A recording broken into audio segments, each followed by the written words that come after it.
Hello everyone, मैं अर्पणा जैन। स्वागत है आपके हमारे यूट्यूब चैनल जैन क्लासेस में, जिसमें हम पढ़ रहे हैं 6 क्लास की संस्कृत। चैप्टर का नाम है द्वितीय पाठा। हम इसमें कौन से चैप्टर में आ गए? द्वितीय पाठा। पुस्तक का नाम है दीपकम। हम दीपकम का सेकंड चैप्टर पढ़ रहे हैं, जिसका है द्वितीय पाठा एषा कः ऐसा का एतत् किम। देखो, इन्होंने पूछी है सारी चीजें। क्या पूछी है इसमें? आपको काय का वेद बता रहे हैं, स्त्री पुल्लिंग और नपुंसकलिंग का। समझते हो? पुल्लिंग क्या होता है? पुल्लिंग क्या होता है? पुरुष वर्ग के लिए जो हम मैन के लिए, जो हम बॉयज के लिए जो यूज करते हैं, वो होता है पुरुष। तो इन्होंने देखो इसमें ही आपको समझा दिया इन्होंने। पहले तो इन्होंने दिया है एषा। ये शब्द किसके लिए आया है? तो ये शब्द आया है पुरुष के लिए, मतलब पुल्लिंग के लिए। एषा का, यह कौन है? फिर आया है एषा। ऐसा आया है यहाँ पर स्त्रीलिंग के लिए। यह कौन है? एक ही चीज है। फिर आया है एतत्। एतत् वर्ड आया है यहाँ पर नपुंसकलिंग के लिए। देखो, संस्कृत में 3 लिंग होते हैं, ठीक है। हम हिंदी और इंग्लिश में पढ़ते हैं तो 2 ही पढ़ते हैं। कौन कौन से पढ़ते हैं हम? पुरुष और स्त्री, ठीक है। हिंदी में हम पढ़ते हैं, मगर यहाँ पर क्या कह रहे हैं? 3 लिंगों को बताया गया। लिंग कितने होते हैं कोई पूछेगा तो 3 लिंग होते हैं। कौन कौन से? पुल्लिंग, स्त्रीलिंग, नपुंसकलिंग। अब इसमें आपको भेद करना आ जाए, इसमें आपको अंतर करना आना चाहिए। तो यही सारी चीजें यहाँ पर आपको उन्होंने बताई हैं, ठीक है। तो हम इसको पढ़ेंगे जब आपको ये समझ में आएगा। अभी देखो, ऐसा शब्द लगा, इसका मतलब भी होता है यह। ऐसा का भी होता है यह, और एतत् का भी होता है यह। अंतर क्या है कि जो ऐसा में जो विसर्ग लगा है ये पुरुष के लिए है, आ की मात्रा जो लगी है वो स्त्रीलिंग के लिए लगी है, और एतत् शब्द जो लिखा है वो नपुंसकलिंग के लिए लिखा है, ठीक है। हम ये समझ गए। अब आपको ये पता होना चाहिए कि संस्कृत में वचन भी कितने होते हैं, नंबर्स कितने होते हैं? 3 होते हैं। हम हिंदी इंग्लिश में पढ़ते सिर्फ 2, सिंगुलर और प्लूरल, एक वचन और बहुवचन। मगर संस्कृत में वचन भी कितने होते हैं? 3 होते हैं। कौन कौन से? एक वचन, द्विवचन, बहुवचन। मतलब इसमें द्विवचन के बारे में भी आपको पढ़ना है। अगर एक चीज होगी तो एक वचन, 2 होगी तो द्विवचन में आएगा, और 2 से जितनी भी ज्यादा हो जाए वो सारी किस में आ जाएंगी? बहुवचन में, ठीक है। तो यहाँ पर पहले हम कौन सा रूप पढ़ रहे हैं? पुल्लिंग शब्दों को पढ़ रहे हैं। पुल्लिंग शब्दों को हम समझ रहे हैं, ठीक है, कि पुल्लिंग शब्द कौन कौन से होते हैं। चलो, तो इसी के साथ हम यहाँ पर हम 2 चीजें पढ़ेंगे। एक हम इसमें लिंग भी समझेंगे और एक हम इसमें वचन भी समझेंगे। ओके, चलिए। तो पहले तो एक वचन में देखो कि एक चीज के लिए यहाँ पर क्या लिखा जाता है। एक चीज के लिए क्या जाता है? बालकः। विसर्ग आ गया इसमें, ठीक है। बालकः मतलब ये एक बालक है, एक वचन है, वो पुल्लिंग है। फिर बालकौ, औ की मात्रा आगे, मतलब ये द्विवचन में चला गया। फिर बालकाः, आ की मात्रा और विसर्ग आ जाता है, तो इसका मतलब हो जाता है कि ये बहुवचन की बात कर रहे हैं, मगर किसकी? पुल्लिंग शब्द की, ठीक है। पुरुष के लिए लगता है बालकः, बालकौ, बालकाः। बालकः एक वचन, विसर्ग आया तो बालकौ द्विवचन, अगर 2 की औ की मात्रा आई तो बालकाः। आ की मात्रा के साथ विसर्ग लग जाए तो उसको हम बोलते हैं बहुवचन, ठीक है। जैसे एक बालक है तो हम क्या लिखेंगे? बालकः। 2 हैं तो बालकौ, और 2 से अधिक हैं तो बालकाः। ओके, ये समझ गए। फिर अब उन्होंने एक 2 और बताए हैं उदाहरण आपको।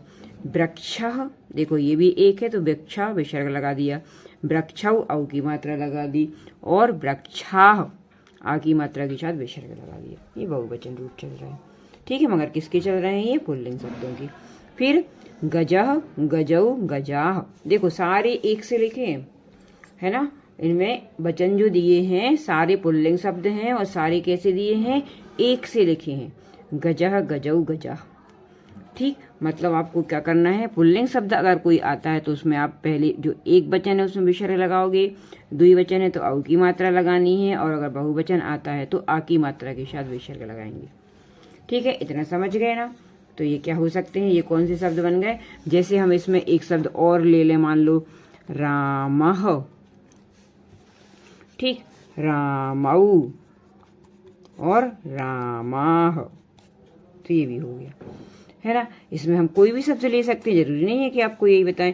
अब जैसे पर ले लो यहाँ पर रमेशः, रमेशौ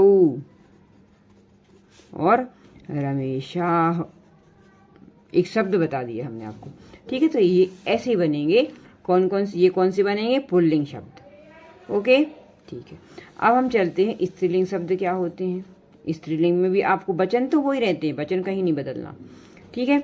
चलो, तो स्त्रीलिंग में हम क्या करेंगे? बालिका, आ की मात्रा लगा दो बस। बालिका को सीधा बालिका लिख दो, उसमें कुछ नहीं लगाओ। फिर बालिके, द्विवचन में बालिके और बहुवचन में बालिका, है ना। देखो इसका द्विवचन पुल्लिंग का और स्त्रीलिंग का सेम चलता है, बस इसमें क्या लगेगा, आ की मात्रा लगेगी। इसमें आ की मात्रा, इसमें ए की मात्रा और इसमें आ की मात्रा के साथ विसर्ग लगेगा। ठीक है, जैसे हम ऊपर लगा रहे थे बालकाह लिखा तो हम इसमें बालिकाह लिख देंगे। ओके, चलो और देख लेते हैं, इसके उदाहरण और भी दिए हैं। क्या दिया है, वैद्या स्त्रीलिंग शब्द है, आ की मात्रा लगाई मतलब इसमें स्त्रीलिंग शब्द है, मगर एक वचन में। वैद्य द्विवचन, वैद्याह, वैद्याह बहुवचन, आ की मात्रा के साथ विसर्ग लगा दिया। फिर अजा, अजे, अजाह बहुवचन आ गया। समझ गए, इस तरह से ये स्त्रीलिंग शब्द हो गए और हमने पढ़ लिए थे पुल्लिंग। अब हम पढ़ेंगे नपुंसकलिंग शब्द। नपुंसकलिंग मतलब क्या होता है, ना तो वो स्त्रीलिंग होते हैं और ना ही वो क्या होते हैं, पुल्लिंग होते हैं। ठीक है, वो होते हैं नपुंसकलिंग। जैसे पत्ता, पत्ता जो शब्द दिया है वो क्या है, एक वचन का है, मगर ये कैसे आएंगे, किस के लिए आएंगे, ये नपुंसकलिंग के लिए। मतलब इनमें जानने देखने की शक्ति भी नहीं होती है ना। नॉन लिविंग थिंग्स जो होते हैं वो नपुंसकलिंग होते हैं, सीधा, है ना। तो इसमें आप इसके रूप कैसे चलते हैं, एक वचन में पत्रम, पत्रे, पत्राणि, बहुवचन में आणी मतलब बहुत सारे। फिर चक्रम, चक्रे, चक्राणि, पुस्तकम, पुस्तके, पुस्तकानि, इस तरह से ये रूप चलते हैं। समझ में आया, है ना, ये समझ में आएगा। ये स्त्रीलिंग शब्द रूप हैं, ये नपुंसकलिंग है, ये आपको देखना है। अब हम इसमें कहें आपको कि चलो आपको क्या करना है, बालक के यहाँ पर एक पुल्लिंग शब्दों के रूप लिख लो। पुल्लिंग शब्दों के रूप लिख रहे, मान लो हम पहले आपसे बोल रहे हैं कि आपको ये तो पता ही होना चाहिए कि वचन तो 3 होते हैं, तो वचन तो हर जगह चलना है। ठीक है, हम पुल्लिंग शब्द लिखते हैं। मान लो चलो हम बालक का एक वचन लिख दें, तो यहाँ पे क्या हो जाएगा, बालकः, है ना। फिर बालकः, बालकः, बालकौ, द्विवचन हो गया। फिर बालकाः, ये हो गया आपका बहुवचन। ठीक, ये पुल्लिंग शब्द हो गए। यहीं पे हम स्त्रीलिंग शब्द लिख दें अब, तो इसमें क्या हो जाएगा, स्त्रीलिंग शब्द का बालक का बदल जाएगा, बालिका हो जाएगा। तो बालिका, बालिके, द्विवचन में के आ जाएगा और इसमें बालिकाः।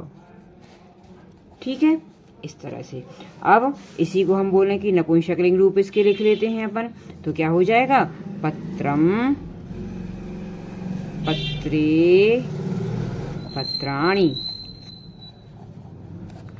ठीक, इस तरह से ये आपको जो शब्द लिखे जाएंगे ये कौन से हो जाएंगे, ये आपके तीनों रूप आ गए। ठीक, पुल्लिंग, स्त्रीलिंग और नपुंसकलिंग, ये हमने इसमें समझ लिया। हमने यहाँ पर स्त्रीलिंग, पुल्लिंग, नपुंसकलिंग तीनों रूप समझ लिए, बहुवचन और वचन भी समझ लिए, एक वचन, द्विवचन और बहुवचन। ठीक, अब ये तो समझ गए हम। ओके, अब जो नेक्स्ट टॉपिक आपका आएगा उसमें हमको क्रिया पढ़नी है। क्रिया मतलब क्या होता है, किसी काम को करना। ठीक है ना, तो इसमें भी आपको एक वचन, द्विवचन ही पढ़ेंगे। ठीक है, मगर वीडियो अगर हम आपको एक साथ बना देंगे तो ये सारी वीडियो लंबा हो जाएगा, तो आपको समझ में नहीं आएगा कि हमको करना क्या है। ठीक है, इसको हम पढ़ते हैं नेक्स्ट वीडियो में। वीडियो अच्छा लगा हो तो लाइक, शेयर और सब्सक्राइब जरूर करें। Thank you.